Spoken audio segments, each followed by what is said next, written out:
36 chambers. It's the ghost. What up? It's your boy Onslaught Tree. We back with another album review for y'all. But y'all know how we always start each and every episode. If you haven't subscribed to 16 Barz yet, go on down, hit that subscribe button down below, subscribe to the channel. If you like these videos, give this video a thumbs up, and don't forget, smash that bell notification to get notified whenever we upload brand new content. All right? Yo, we back with another album review. This week, rest in peace, we going with that boy, Notorious B.I.G. This is B.I.G's first album after he passed away. So this is the Born Again album. This album was released on December the 7th, 1999. And this album is a whopping 75 plus minutes, yo. So a lot of content in this album. I believe there's like 18 tracks on the album. So we're going to get right up into it. We're going to skip the intro. We're going to jump into track number 2. Track number 2 is called Notorious B.I.G. Biggie. This also has your girl Lil' Kim in the track. All right, let's check it out right here. Notorious B.I.G. Let's go. I need about 3 weeks of recovery, but the nurses is loving me, saying the best part of the day is my half. Being in the streets, nigga, I'm getting high, getting head on the beach, chilling, sitting on about $500,000 when all my niggas off dealing. Got no love for the other side, fuck them tricks. Any repercussions, Junior Mafia spit clip all the time. K.I. to the M, that's me and MTV, no doubt. Titty out like whoa, I don't give a fuck. Y'all know my name and your chaperone. Things done changed, but we continue to reign as the king and the queen of hip hop. Me and B.I. Frank White. Yeah. I'm pretty sure most of the big fans, y'all would have caught some of the verses in there, reused some of the old verses in there, but that Lil' Kim verse was hard too. Let me give y'all that Biggie. Let me give you a piece of that Biggie voice. That Biggie verse, yo. I like that Biggie verse. Biggie says, yo, the doctor said I need about 3 weeks of recovery, but the nurses is loving me, saying the best part of the day is my half, feeding me breakfast and giving me a sponge bath. Jigga said I died dead in the streets. Jigga, I'm getting high, getting head on the beach, chilling, sitting on about $500,000 with all my jiggers, all my guns, all my women. Next 2 years, I should see about $1 billion. All for the love of drug dealing. Got no love for the other side. Bump them tricks. Ooh. Woo-wee. That verse, man. That verse right there is one of the classic B.I.G. verses. This album right here, this album had 2 singles attached to the album. The first single was Dead Wrong, which is track number 3. And the second single was Notorious B.I.G., which was that second track right there. So those are the 2 singles on there. Talking about track number 3, we're going to get up into track number 3. Track number 3 is called Dead Wrong. Check out the production on this one, yo. I really like the production on this. Dead Wrong, B.I.G., let's go. Relax and take notes while I take totes of the marijuana smoke. Throw you in a choke, gun smoke, Mary, full of grace. Smack the bitch in the face, take her Gucci bag and a North Face off her back. Jap the vapors, who's the one you call Mr. Macho? The head honcho, swift fist like Kumacho. I got so much the skin to amnesia, she don't remember shit. Just the 2 hits, her hitting the floor and me hitting the ground. After then I asked her who's the man, she said B.I.G. Then I bust in her E-Y-E. The devil worshiping horses, sex, human sacrifices, cannibalism, candles and exorcism. Animals have sex, beat you to death with weapons that eat through the flesh, and I never eat you unless the fucking meat looks fresh. I got a line in my. That's your boy Eminem on that one. That one is called Dead Wrong. That was track number 3. Whenever that beat comes on, like as soon as that hits, you already know what it is. People go crazy when that track comes on in the club. When you hanging out, anytime that track comes on, I don't know if it's B.I.G. or the beat or it's Eminem, but something about that track, whenever that track drops, man, it's like, ooh, you know what's about to happen, yo. But like I said, this was the first album that was released after Biggie Smalls died, and this was kind of a highly anticipated album for the case that when Biggie passed, we did get an album. Like when Biggie passed, his second album, Life After Death, was already finished. So all they had to do was really release the album. All right, so we didn't get Biggie going out there and promoting an album like he really wanted to. You know, the album was released after he passed away. But this album right here, we were thinking kind of the same thing. Like, oh, we getting more Biggie. We getting some unreleased stuff. We're gonna get some stuff. So this album, people were really, me myself, we were waiting around, hoping Puffy, hoping Bad Boy release some new music. And this was the first album of many. I think there were 2 to 3 albums that Puffy has released, Bad Boy has released after Biggie's passing. So let's jump into track number 7. This track is called Jiggers. Let's hit this track right here, y'all. Let's go. Money, hoes, and clothes, blunt smoke coming out the nose is all a nigga knows. Flipping on foes, putting tags, just wanna see a nigga. I guess they figure I'm paid, I wanna get laid. Or since I got loot, I wanna knock boots. We don't fuck, I'd rather make a buck, drive a fat ass truck. Grab the 9-2 clips and run them up. Yeah, stop putting the swelling on your eye and your nose even. When I choke you, you stop breathing. And when Jake come, I'm leaving all my Brooklyn. Woo! Back up, chumps. You know Biggie Smalls rips it quick and kick it quick. You know how black jiggers get. With the hoods for tees, with the boots for trees. Smoking weed, flipping keys, making crazy G's, hitting back shots at, Yo, that was track number 7. That was Jiggers.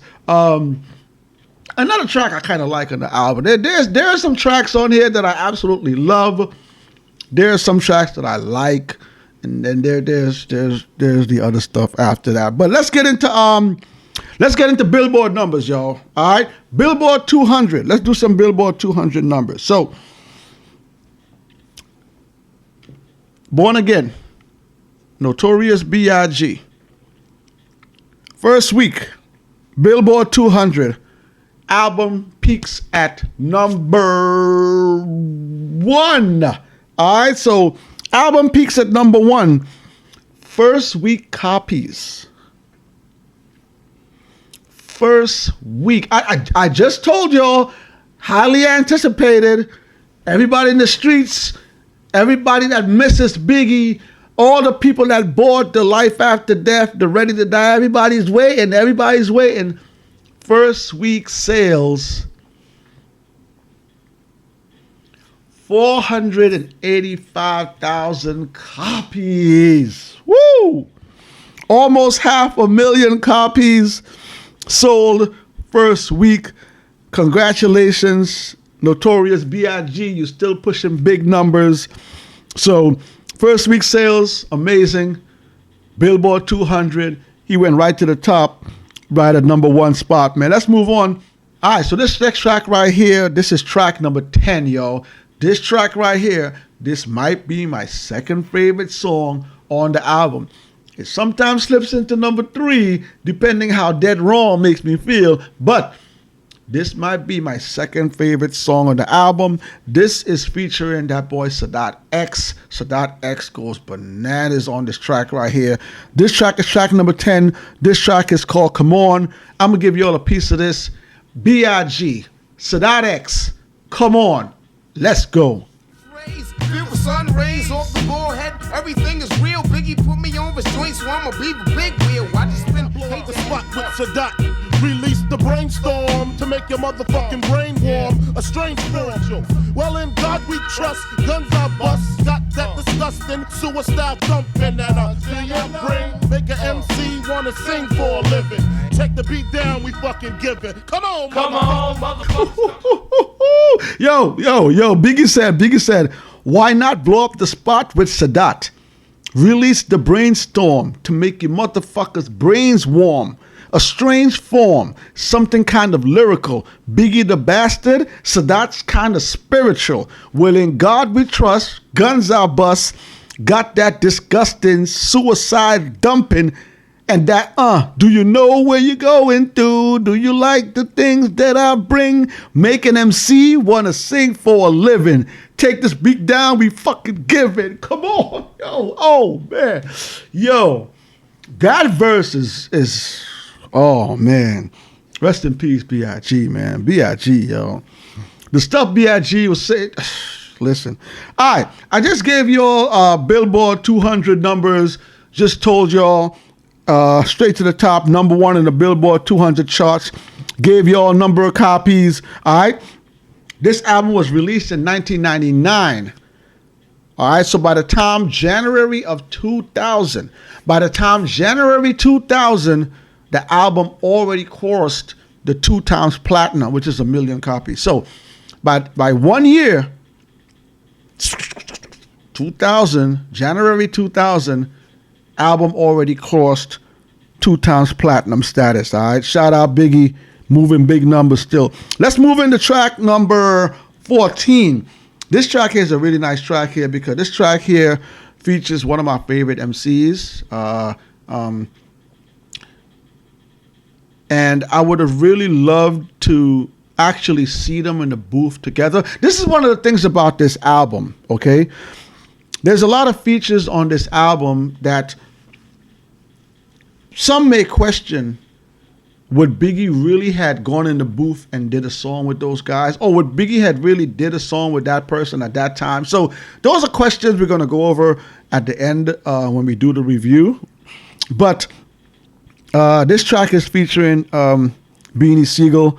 And I could have definitely see Jay-Z, Rockefeller artists, Biggie, Bad Boy, Junior Mafia artists. I could have definitely seen them coming together, and I could have definitely seen Biggie and Beans doing the track together. So this track is called If I Should Die Before I Wake. Let me give you all a piece of this here. Hold on.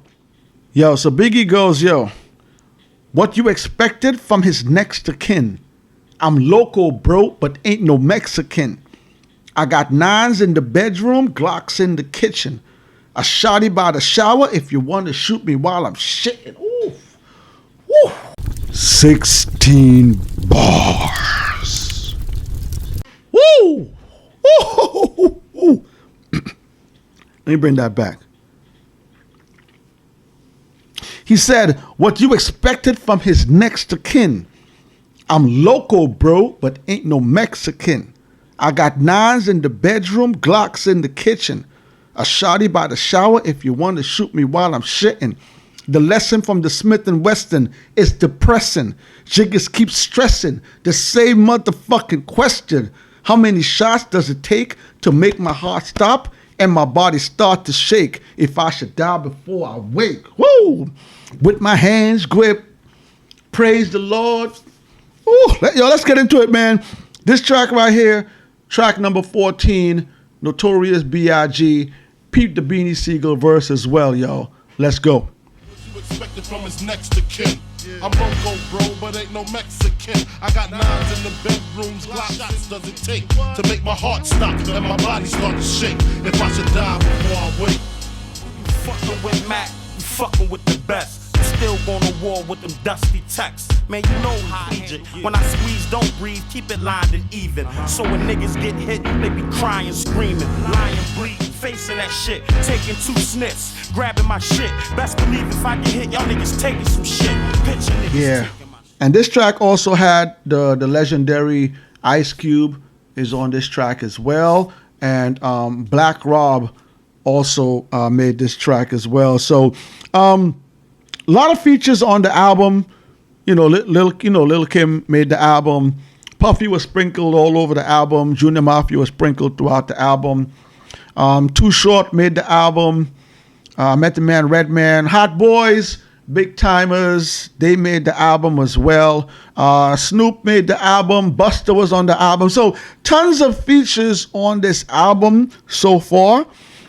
And let's move into my favorite song on this album, track number 15, which is one of the most controversial songs that Biggie has released in his career.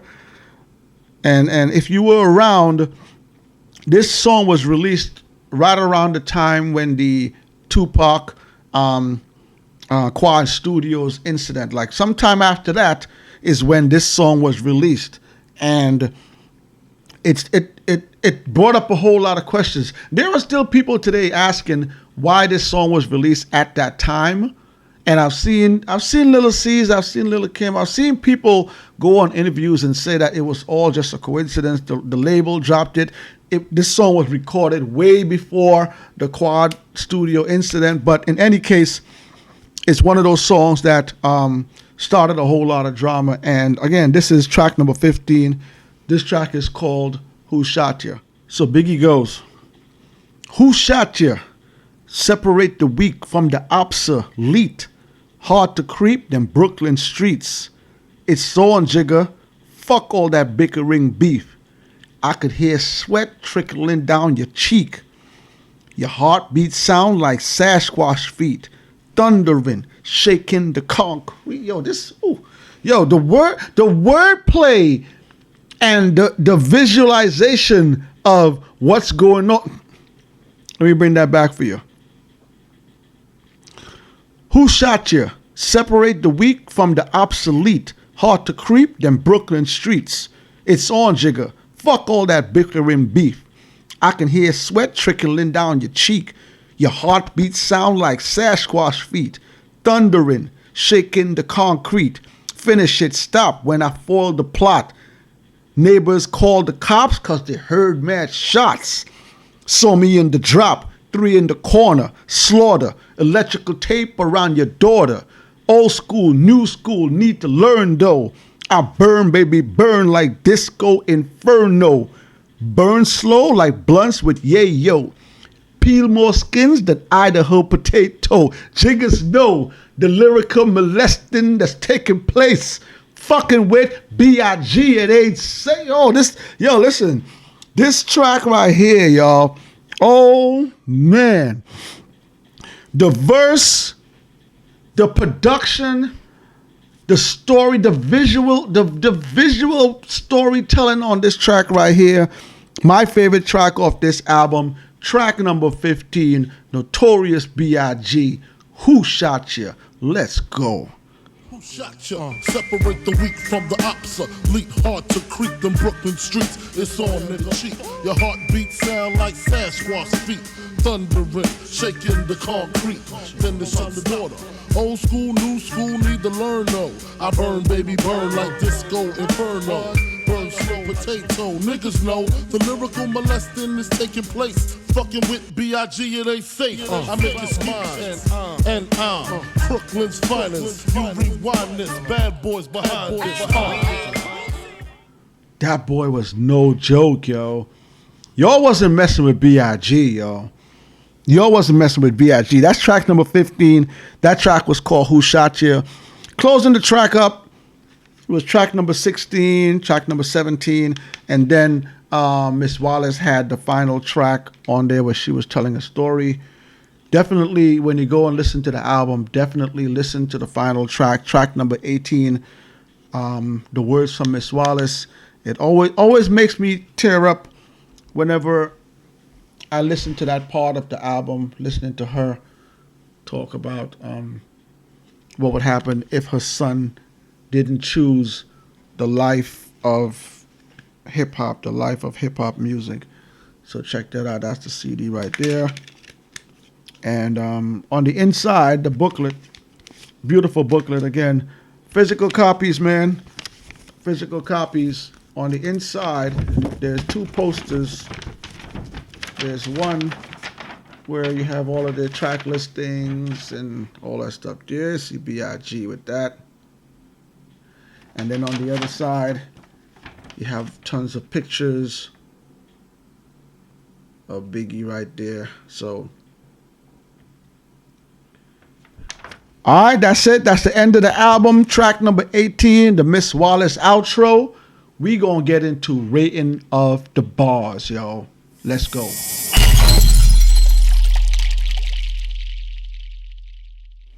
All right, so like I said, doing this review, man. Listen, this was the first album that was released after Biggie's death. Okay, A lot of us were waiting. We knew or we would hope that Biggie had unreleased music in the vault. We were hoping that Biggie had tracks that we never heard. Easy Mo B. We were hoping that we were gonna get a project full of unreleased music, unreleased verses, unreleased tracks, and what we actually got was a lot of reused bars.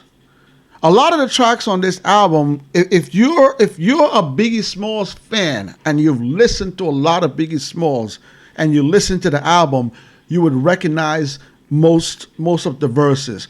Someone that's not a Biggie fan, let me know, hit the comments down below. Let me know how you felt when you first heard this album, whether it's today, last year, year before. But someone that has listened to a lot of Biggie's content before this album, it just wasn't what we expected. We wanted more from this album. We wanted more new stuff. We wanted more unreleased stuff. And we didn't get that. This is the prime example of what they call a cash grab. This is 100% cash grab. Okay? And while I'm on that, I'm going to go into the production on this album. The production on this album is if you listen to Ready to Die, amazing production. One of the top 5 rap albums of all time. Amazing production. You listen to Life After That, same thing carried over. Amazing production on Life After That. This album right here, Born Again, it does not have the strength of production that those first 2 albums have. Also, I have to point out the amount of features that this album had. Almost every single song I can say had a feature. Lil' Kim, Puffy, Biggie, Eminem, Biggie, Hot Boys, Biggie, Snoop Dogg, Busta Rhymes, Junior Mafia, Biggie, Too Short, Biggie, Sadat X, Biggie, Method Man, Redman, Biggie. I don't know if Big would have did, this might sound controversial, but I don't know if Big would have did songs with these people at that time. Yes, Biggie was loved in the industry.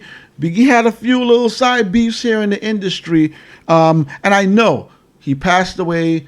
This might be why they put all those features on there. My thinking is they put all those features on there to sell the album.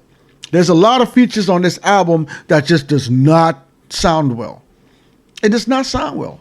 And I gotta give a shout out to MCs out there, because this shows when an MC and a producer is not in the room at the same time. All right? Most MCs, when they hear a beat, they might go write a song to it. Most MCs, if they already have a song, they're looking for the particular beat. A lot of these tracks here lined up with the production, lined up with the artist that's featured on there. It just didn't work. It was just too many features, and I highly question if Biggie would have did songs with some of these MCs on there. But again, I'm always happy to get more B.I.G. content. I'm one of those fans that if anything new Biggie's coming out, I'm taking it. I'm ready for it. I'm ready to put my money out and buy it. Whether it's good, whether it's bad, let me hear it. But this album here, I was very disappointed in the way it was put together. So with that, let me just give you, before we close up, favorite tracks. Favorite tracks: Who Shot Ya, Rap Phenomenon, Dead Wrong, Come On. Those are some of my favorite tracks off of the album. And with that, I give this album a 3 out of 5. All right, let's get into the final segment of the show. We gonna get into Bars of the Titans, y'all. We got another good one for you. Let's go.